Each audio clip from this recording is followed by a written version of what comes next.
दोस्तों सारी खबर पाने के लिए चैनल को सब्सक्राइब करें और उसके बाद ऑल नोटिफिकेशन पर क्लिक ज़रूर करें।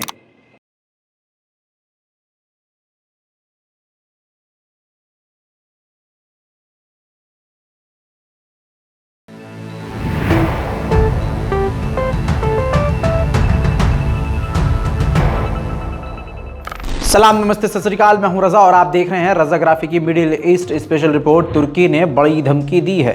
जी हां, इस वक्त तुर्की के ऊपर पीकेके लगातार हमला कर रहा है और आतंकी हमला हुआ है, और दूसरी तरफ जो ग्रीस है वो लगातार तुर्की के खिलाफ कार्रवाई कर रहा है, बयानबाजी कर रहा है, और तुर्की लगातार ग्रीस को जवाब दे रहा है।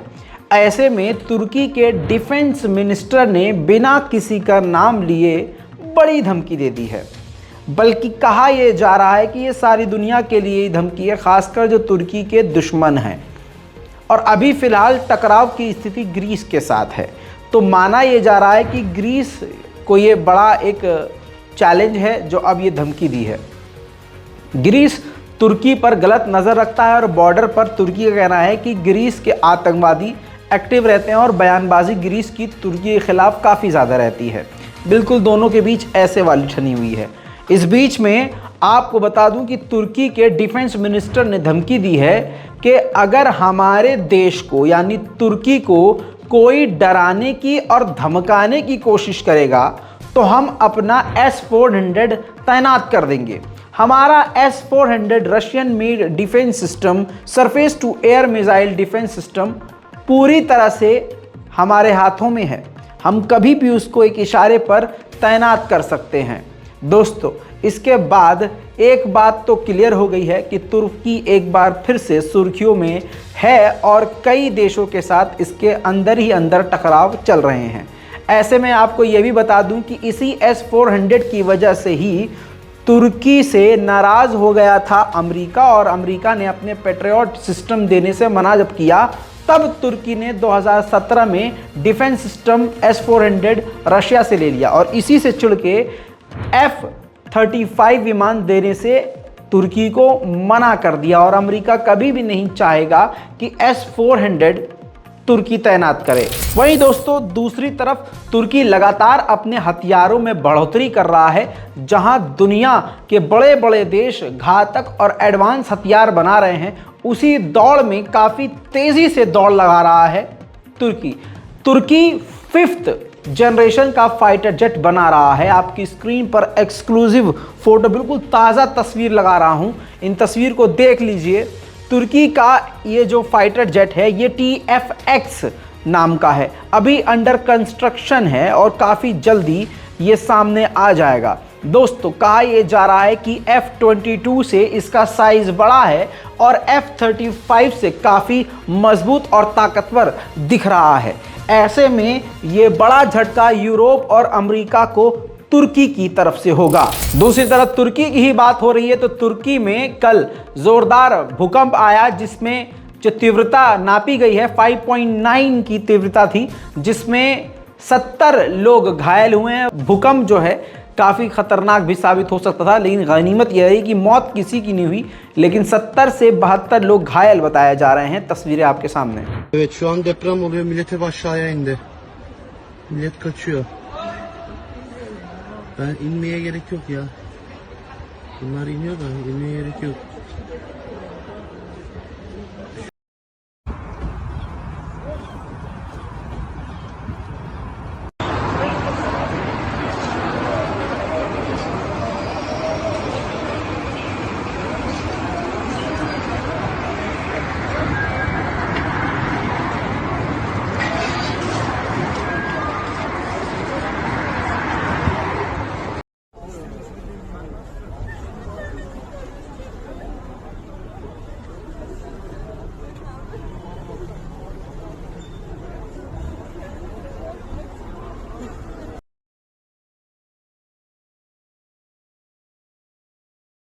वहीं आपको एक बड़ी खबर बच्चों के लिए और आपकी जनरल नॉलेज के लिए बता देता हूं।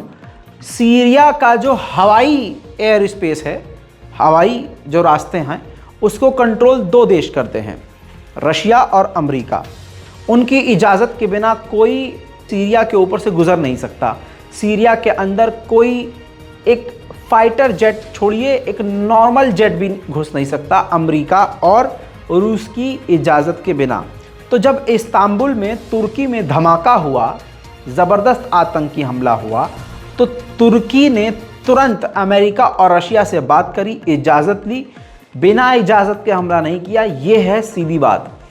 अमेरिका और रूस ने सीरिया के एयर स्पेस को तुर्की के लिए खोल दिया, उसके बाद तुर्की ने ख़तरनाक हमला किया। अब आप कहेंगे कि ईरान फिर क्या परमिशन लेता है? नहीं, ईरान फाइटर जेट से हमला नहीं करता है, अटैक हेलीकॉप्टर से नहीं करता है, वो सुसाइड ड्रोन फेंक देता है या फिर रॉकेट, मोर्टार या तोप दाग देता है। आगे आने वाले समय में ये बात कही जा रही है कि तुर्की जो भी सीरिया में हमले करेगा उसमें रूस और अमेरिका की रजामंदी शामिल होगी। अब इसी बात से समझ लीजिए कि अगली खबर आपके दिमाग की नसें खोल देगी, भौचक्के हो जाएंगे आप, क्योंकि अमेरिका ने देखिए कह दिया है कि तुर्की को अपने बचाव का पूरा अधिकार है। आतंकियों से लड़ने के लिए, उनका सामना करने के लिए वो हर तरह से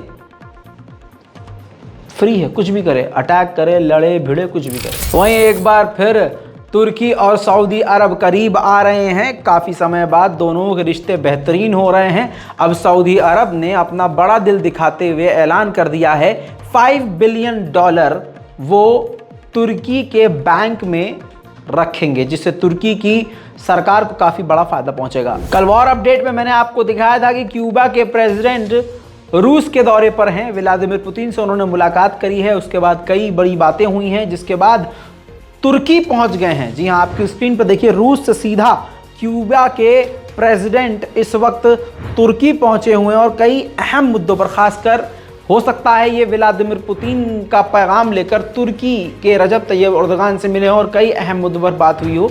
अभी एडिशनल रिपोर्ट इस पर आना बाकी है, आते ही आपके सामने मैं वो बात रख दूंगा। सीरिया में एक बम धमाके में IRGC के एक कमांडर की मौत हो गई और ईरान ने इसका इल्जाम इजराइल पर लगाया है और कहा है कि हम इनका बदला जरूर लेंगे। वहीं दोस्तों, अमेरिका और इजराइल की नींद पूरी तरह से बर्बाद हो गई है, खराब हो गई है, क्योंकि अब UN यूनाइटेड नेशन के न्यूक्लियर वॉच डॉग ने इस बात को ऑफिशियली बता दिया है कि ईरान ने अपना यूरेनियम संवर्धन को 60% बढ़ा दिया है, जिससे अब वो काफ़ी तेज़ी से परमाणु बम बना सकता है।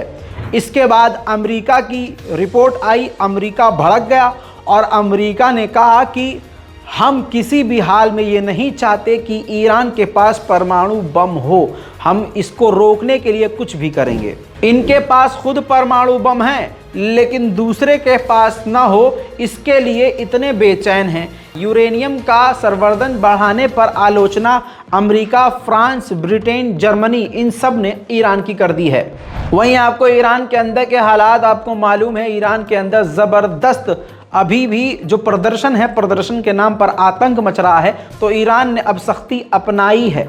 ईरान ने एक ही हफ्ते में 70 आतंक मचाने वाले प्रदर्शन के नाम पे लोगों को कत्ल कर दिया है और लगातार ईरान ने धमकी दी है कि इसी तरह की कार्रवाई जारी रहेगी। उधर बेलारूस के प्राइम मिनिस्टर ईरान पहुंच गए हैं और ईरान के राष्ट्रपति इब्राहिम रईसी से उन्होंने मुलाकात करी है और कहा है कि ईरान के साथ हम अपने ट्रेड को बढ़ाएंगे, रिश्तों को मजबूत करेंगे, बिजनेस बढ़ाएंगे और एक साथ काम करेंगे। जाहिर सी बात है, जब रशिया ईरान के साथ दोस्ती करेगा तो रूस के दोस्त भी ईरान के साथ हाथ मिलाने ज़रूर आएंगे। और एक बुरी खबर जो आपको मैं बता चुका था, अज़रबैजान ने फाइनली तेल अवीव में, इजराइल की राजधानी तेल अवीव में अज़रबैजान ने अपनी एम्बेसी खोल ली है, जिसके बाद इजराइल के प्रेसिडेंट ने बात करी है इल्हाम अलीयव से, यानी अज़रबैजान के प्रेसिडेंट से, और उनके इस फैसले का स्वागत किया है। वहीं दोस्तों, हालात ईरान के बेहद ख़राब हो सकते हैं। जो भारतीय और पाकिस्तानी इस वक्त ईरान में एज अ स्टूडेंट पढ़ने गए हैं, उनके ऊपर ख़तरा भी मंडरा रहा है, क्योंकि ईरान फिर से एक बड़े जंग में फंस सकता है। क्योंकि इस वक्त ज़मीनी हालात ये हैं कि ईरान के अंदर खुद दंगे और फसाद चल रहे हैं और दूसरी तरफ अमेरिका और इजराइल, खासकर जो इजराइल है वो अमेरिका पर प्रेशर डाल रहा है कि जल्द से जल्द ईरान पर मिलिट्री एक्शन ले लें, यानी अटैक कर दें। अगर 1% भी अमेरिका मान जाता है और गर्दन ऐसे हिला भी देता है तो इजराइल खुद ही कुछ न कुछ हरकत करने की कोशिश करेगा। क्योंकि ये रिपोर्ट देखिए, अब आईडीएफ के चीफ पहुंच गए हैं एक बार फिर से अमेरिका और बात कर रहे हैं इसी मुद्दे पर कि ईरान पर मिलिट्री ऑपरेशन किया जाए। अर्जेंटीना एक अलग मुल्क है, मुस्लिम मुल्क है, अरब मुल्क है। उसने फिलिस्तीनियों के समर्थन में, आपकी स्क्रीन पर ये तस्वीर देखिए, इस सड़क का नाम चेंज करके बदल कर फिलिस्तीन स्ट्रीट कर दिया है, यानी फिलिस्तीन रोड कर दिया है, जिसका जमकर पूरी दुनिया में स्वागत किया जा रहा है। वहीं आपको कल मैं बता चुका हूं कि इजराइल में 2 धमाके हुए, मौत की संख्या 1 से 2 हो चुकी है और घायलों की 22 से अब 25 और 26 तक बताई जा रही है। लेकिन इजराइल अपनी हरकतों से बाज नहीं आ रहा है। जैसा आप जानते हैं कि हर दूसरे दिन किसी न किसी फिलिस्तीनी को कत्ल कर रहा है, तो अब 16 साल के इस बच्चे को भी इजराइल ने झड़प के अंदर गोली मारकर कत्ल कर दिया है। अब आप ये समझ लीजिए कि इजराइल का आतंक ऐसा है कि वेस्ट बैंक में, फिलिस्तीनियों के इलाके में, सिर्फ वेस्ट बैंक में एक ही स्कूल था फिलिस्तीनियों के लिए, उस स्कूल को भी इजराइल ने तोड़ दिया है। Now they start demolition the school of the spy in Safriyata. Here is the village, here is the school. 22 kids lost their school today, and they will lose their right in education.